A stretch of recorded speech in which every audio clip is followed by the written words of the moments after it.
I think Joe Biden, that's why I was talking about his not a joke. I'm one of the folks here. The guy has been in the Senate, the United States Senate, longer than I've been alive. Okay? Yeah. This guy hasn't worried about a paycheck or a mortgage for longer than my lifetime. And now he's worth like $15 million and he's walking around acting like he's, having to wait for the calluses to heal on his hands from all the tough work he did, digging ditches by the side of the road. This is the great Democrat fallacy they're able to get away with, is that they have some connection to the working class. No, the Democrats actually exploit the working class and lie to them all the time.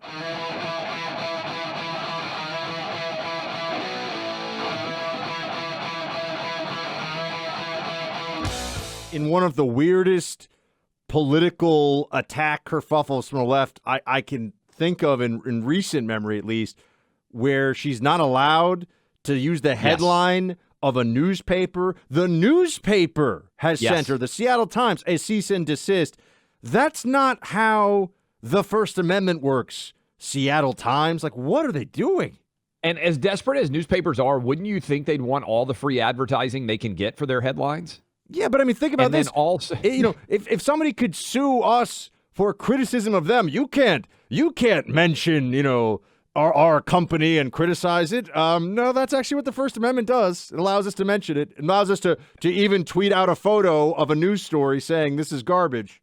Also, context clues are important. When your story is about Starbucks shutting down because the city of Seattle isn't safe, standing in front of a Starbucks is not saying that Starbucks is endorsing your candidacy. And when you're saying that inflation is so out of control that your family can't afford to even have a normal game night and beer is costing too much, and your husband happens to be in a Seattle Seahawks jersey, even without the logo showing, people are not dumb enough to think, oh, the Seahawks are endorsing this candidate, or Starbucks is, or the newspaper is. Like, this is a sign that when you are being attacked, just like Herschel Walker, when you're being attacked and you are Republican, it is a sign that they are terrified that you are going to win. This is a credit to the campaign that Tiffany Smiley has already run in Washington, that all of these big institutions are desperate. I bet they haven't ever sent a cease and desist to a Republican Senate candidate ever before, any of those three, because they never had to think that their preferred candidate, Patty Murray, might lose. And the Democrats are more concerned in general at a higher level as well about their brand and about where all this is going. We've talked about Steve Kornacki before. He's a numbers guy over at MSNBC. He's not one of these odious, disgraceful MSNBC talking heads. He's kind of a data guy and is pretty is inoffensive and smart, actually. I know people that have worked over there say he's a smart guy. Clay, I know you pulled this for us. He's saying rough times in Biden land right now. Not good. Listen to MSNBC talking about how things are not looking good 34 days out for Joe Biden. The big picture indicator, we always say the president's job approval rating, usually the most reliable indicator of how midterms are going to go. For Democrats, this is not good news. Joe Biden's average approval rating is 42.7%. Put that in perspective here with modern presidents at this exact same point in their first midterm, and Biden's right at the same level that Trump, that Obama, that Bill Clinton were in what were brutal midterms for them. The only exception in modern times, George W. Bush a year after 9/11. You see what this meant. For Trump, he lost the House in 18. For Obama, his party lost the House in 10. For Bill Clinton, his party lost the House in 94. Biden's approval rating is right in that range. That's the bad news for Democrats. What's made this a little bit more complicated, though, is when you look at the generic ballot, when you ask folks, Democrat or Republican, who would you like to see control Congress next year? The Republicans actually now have the lead on average on this question. It's by 1 point. Democrats actually were ahead until the last week or two. But if you look at the most recent wave elections and midterms, 18, 14, 10, 06, these were all wave elections. And the party that won those waves was up by more than a point at this juncture in the race. So the generic ballot closer than we've seen in wave elections of recent times. Biden's approval rating looks bad for Democrats. The generic ballot has them more competitive, though. That's what's causing a little bit of the uncertainty here. Take a look at the battle for control of the Senate. It's 50-50 right now. Obviously, Kamala Harris breaking the tie for Democrats. If Republicans can get a net gain of 1 seat, they'll get control of the Senate. So let's take a look at the Senate battleground in the polling here. Here are the Democratic-held seats that Republicans are trying to flip. You see there is one, Nevada, where Adam Laxalt, the Republican, actually leads in the poll average over the Democratic incumbent, Catherine Cortez Masto. And on the Republican-held side, there is one Republican-held seat, Pennsylvania, where the Democrat leads in the polling average. That's John Fetterman. He leads in the polling average there. If this is what it ended up looking like on election night, if the Republicans flipped the Nevada seat and the Democrats flipped the Pennsylvania seat, that'd be a win for Democrats. It would keep the Senate at 50-50. Remember, Republicans have to net one more flip than Democrats. That's the only way they get control of the Senate. It looks like Democrats are going to have to hope that they can defy not only history, but political gravity here. And this is why they're going after Tiffany Smiley for using logos. This is why they're going after Herschel Walker for personal related issues. This is why in Pennsylvania they're going after Dr. Oz. I saw Fetterman upset because he was drinking wine at a Penn State football game. I don't know if you saw that tweet. And crudité and all this other stuff that really, it has nothing to do with whether you might be able to do the job or not, because they don't have any success stories to tell. They're going after individual personal decision making. I'm sorry, Dr. Oz wasn't drinking ultra premium tequila? What's the, what's the what on that one? I will say, first of all, there's lots of wine at SEC tailgates. All right, there are, depending, like if you go to a fancy like Ole Miss tailgate, they got every kind of alcohol you can imagine. But this is like Fetterman saying, "Oh, you're not a real football fan because you're drinking red wine," and saying, "Oh, you're not a real phony. Pennsylvanian." It's the whole thing. His parents paid for him to live in his 30s and his 40s, Buck. I mean, look, I'm glad that there's somebody who could take care of him because clearly he wasn't able to take care of his own family. But if you are a man and you are in your 30s and 40s and you are healthy and your mom and dad are paying for your family to live and you bought a house from your sister for $1, you are, I think, a pathetic loser. And you certainly should not be trying to represent millions of people in Pennsylvania who are hard workers by pretending you're some kind of blue-collar idol for them. No. You didn't ever actually have a job. He's a phony. Your mommy and your daddy paid for you to live. So who cares what Dr. Oz drinks at a football game? He created hundreds of millions of dollars in value for companies by working his ass off. He should be representing Pennsylvania. I mean, they're so comfortable with phonies, though, in the Democrat side of this. One thing about Trump that I think was so refreshing for his supporters, honestly, for you and me, Clay, is he's just like, this is who I am. Yeah, I'm a billionaire. I've dated supermodels. I fly around, but I actually care about the folks out there who are my supporters, and I want them to vote for me, and I want to make a better economy for them.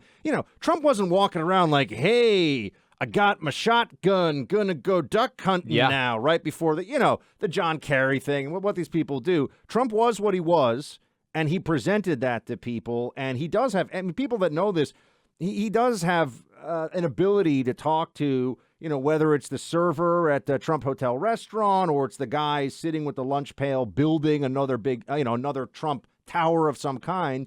People like him. He connected with them. But he never said, yeah, man, I'm in the struggle, too, in terms of paying the bills. That's the John Fetterman thing is such a fraud. And as I've said all along, I find it so utterly condescending. I think Joe Biden, that's why I was talking about his not a joke. I'm one of the folks here. The guy has been in the Senate, the United States Senate, longer than I've been alive, okay? Yeah. This guy hasn't worried about a paycheck or a mortgage for longer than my lifetime, and now he's worth like $15 million, and he's walking around acting like he's, having to wait for the calluses to heal on his hands from all the tough work he did, digging ditches by the side of the road. This is the great Democrat fallacy they're able to get away with, is that they have some connection to the working class. No, the Democrats actually exploit the working class and lie to them all the time. Here's an interesting thought experiment. Herschel Walker being attacked, whether he did or did not, over what he might have done with abortions 15 years ago, right? which is a bigger story in terms of your ability to serve in the Senate? A choice that you may or may not have made 15 years ago in your personal life, or the fact that you almost died and cannot speak. John Fetterman almost died in May and cannot speak. He can't debate. He cannot stand up and talk for 2 or 3 minutes in a row without making egregious errors that demonstrate that he's not fully recovered from the stroke. I hope he gets well. That isn't disqualifying in the mind of Democrats. I haven't seen a single Democrat come out and say, this guy is not healthy enough. We need to replace him with someone else, because they're desperate to try and take that Senate seat in Pennsylvania. Meanwhile, Herschel Walker, whatever he might have done 15 years ago, personal decision, personal life choices, doesn't impact his ability to serve as a senator at all now. And as you just tweeted, Buck, if you are a diehard, all you care about is abortion, that is the thing that you vote about the most.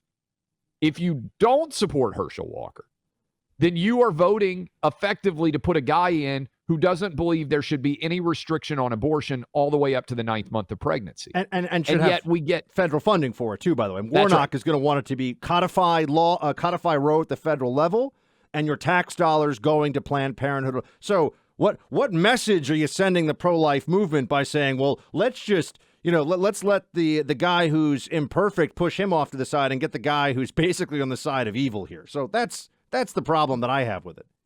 And the argument here, though, I just want to hammer it home for everybody to understand it, is that Herschel, he denies that this story is true, and it basically happened allegedly 15 years ago. They're saying that that's disqualifying of Herschel Walker. But the fact that John Fetterman almost died and can't even speak is not disqualifying. So if you're just objective, just pull it back. Pretend you're not a Democrat or a Republican. You're an independent. You're a toss-up voter out there in Pennsylvania or Georgia. Which would trouble you more? Somebody allegedly doing something 15 years ago in their personal life, or someone who almost died and can't do the job of a senator? If you're going to disqualify anyone, it should be Fetterman. The idea that you would disqualify Walker over this is absurd. And there's one thing that I do think also for all of the pro-life people in this audience, which is a huge portion of it. And when I say, I know people have different places where they would draw the line on that, but overall, we're united in let's save as many babies as we possibly can, socially, legally, etc. For all those people, it's worth remembering, Clay, there was this huge argument that the Democrats leveled against Donald Trump. Oh, he's a playboy. He's had 3 wives, and he clearly was pro-choice back in the 90s or whatever the case may be.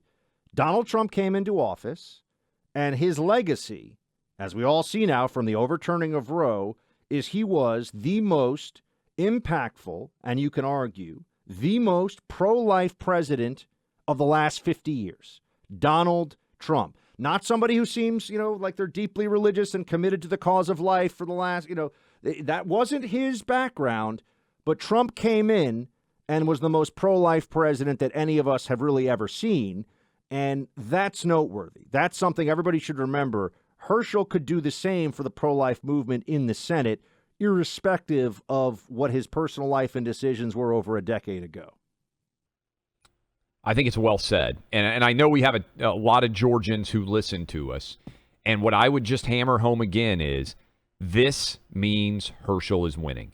As soon as I saw the front page article in the New York Times on Sunday, what I tell you, Buck, I was like, the numbers must be really good for Herschel, because you sent a white reporter to his hometown of Wrightsville, Georgia, and the white reporter said Herschel Walker's not black enough to represent Georgians. Amazing. Vintage New York Times. The next day, Daily Beast teed up with a story about Herschel Walker's past. None of this has anything to do with the kind of senator that he would be going forward, but it is a sign of desperation. I just read to you during a commercial break, our buddy Ron Johnson starting to kick ass in Wisconsin. We appreciate everybody listening up in Milwaukee and points beyond. And they're starting to talk about pulling their money out of Wisconsin because Mandela Barnes is a defund the police zealot, left-wing loon. And Ron Johnson is now starting to pull away in that race. And so they're desperate to find somebody else that they can attack because they know they're in trouble in Nevada. I think that our buddy Adam Laxalt's going to get the dub there, and that would give Republicans back control of the Senate. So they have to steal one away. It's why they're trying to prop up Fetterman. It's why they're trying to go after Herschel. It's going to get nasty in the last 34 days, but it's not going to be about policy. It's going to be about trying to destroy whoever the Republican is. You knew it was coming, and we're here.